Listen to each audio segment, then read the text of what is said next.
त्रिवेणीगंज।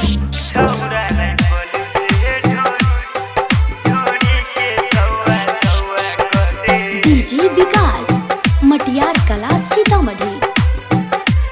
जिला सुपौल के छौरा राइफल से ढोड़ी के थौआ थौआ कर देतो। जिला सहरसा के छौरा राइफल से ढोड़ी के थौआ थौआ कर देतो। ढोड़ी के थौआ थौआ कह देतो। ढोड़ी के थौआ थौआ कह देतो।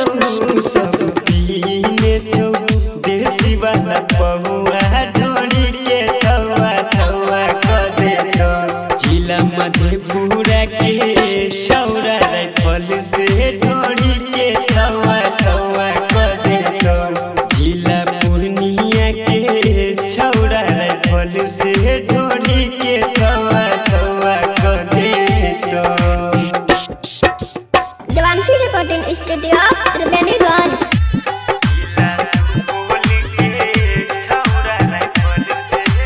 डीजे विकास मटियार कला सीतामढ़ी।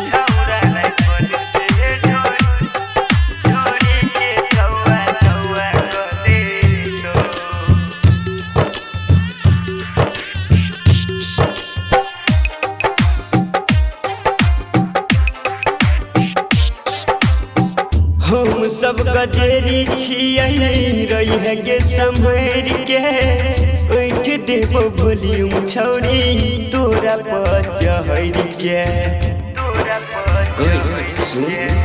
हम सब गजेरी छियै रही है संभर के उठ देबो वॉल्यूम छौरी तोरा पर चढ़ के।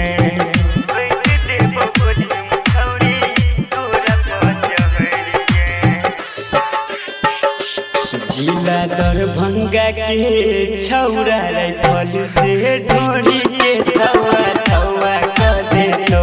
मधुबनी के छौरा राइफल से ढोड़ी के थौआ थौआ कर देतो। ढोड़ी के थौआ थौआ कह देतो। ढोड़ी के थौआ थौआ कह देतो। जिला सुपौल के छौरा सन कल ढोड़ी के थौआ थौआ कर देतो। Devanshi recording studio Triveniganj.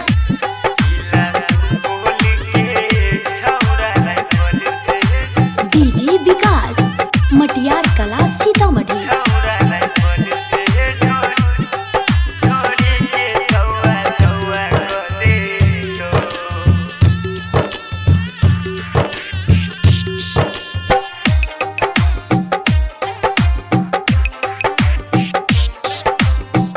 नीक लगै छी छौरी 17 के एज पर नाम लिखवैले सुशील शर्मा के कॉलेज पर।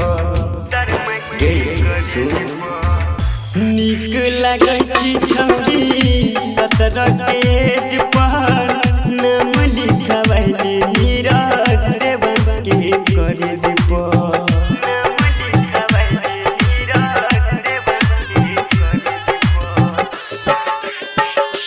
राजा सुजीत के बुझे छही बउआ ढोड़ी के थौआ थौआ कर देतो। सुजीत राजा के बुझे छी बउआ ढोड़ी के थौआ